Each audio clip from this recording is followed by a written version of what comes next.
मैं थोड़ा दोस्त है अहमद फराज। दोस्तों सबसे पहले रिक्वेस्ट है चैनल को सब्सक्राइब कर लो, फेसबुक वाला बराबर बहुत अच्छे पेज नु फॉलो कर लो।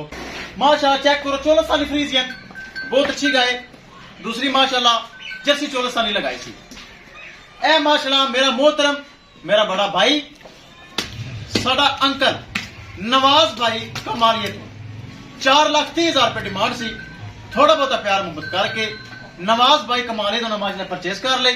अल्लाह ताला माल कर नसीब करे। ए माशाल्लाह 14 साली जर्सी पहले लाइव चोई थोड़ी लाई सी। एक कदीर भाई नारोवाल ए कदीर भाई ने खरीद ली, ए नवाज भाई ने खरीद ली। दोवें गांव रवानगी वास्ते तैयार है। ऐसा डाला आ चुका है, ऐसा डाला थोड़ा लेट है। कैमरामैन साहब गड्डी नंबर एक एक चीज करो क्लियर, दोवें गांव छाड़ के करो लोड। ले चलो जी, अल्लाह ताला माल का नसीब करे। ए माशाल्लाह पहले 14 सन जर्सी कदीर भाई नारोवाल ऐसा डाला आ गया है। पहले ए रवाना कर फिर दूसरी ले चल। ले चलो जी ले चलो, अल्लाह ताला नवाज भाई तो नसीब करे। चेक करो माशाल्लाह लम्मी लज्जी सोहनी वैड़ी, सुमने च हफ्ता को बाकी है।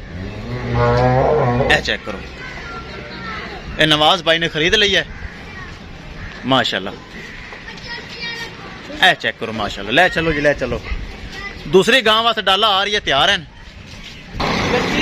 किसी भरा वीर नूं मजीद जानवर चाहिए होवे राबता करके परचेस कर सकता है। लो दोस्तों पाक पतन काउस ते जो जानवर आंदा है माशाल्लाह वीडियो लगदे ही सेल हो जाता है, ताकि भरा वीरन पता चल चुका है कि फराज का काम एक नंबर है। ए डाले वेखो कोई आ रही है तो कोई जा रही है, अगे पीछे डाले।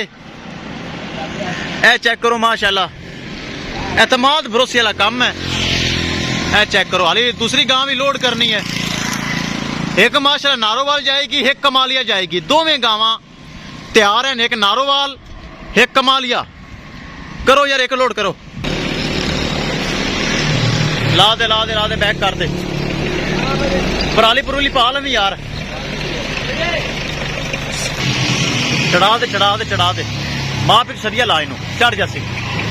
ए लो महफूज तरीके लगाए हो गई लोड। किसी मेरे भरा वीर नूं मजीद जानवर चाहिए हो राबता करके परचेस कर सकता है। इंशाल्लाह दोस्तों मिलेंगे एक नई वीडियो के नाल। अपने फराज दोस्त को इजाजत, अल्लाह निगहबान।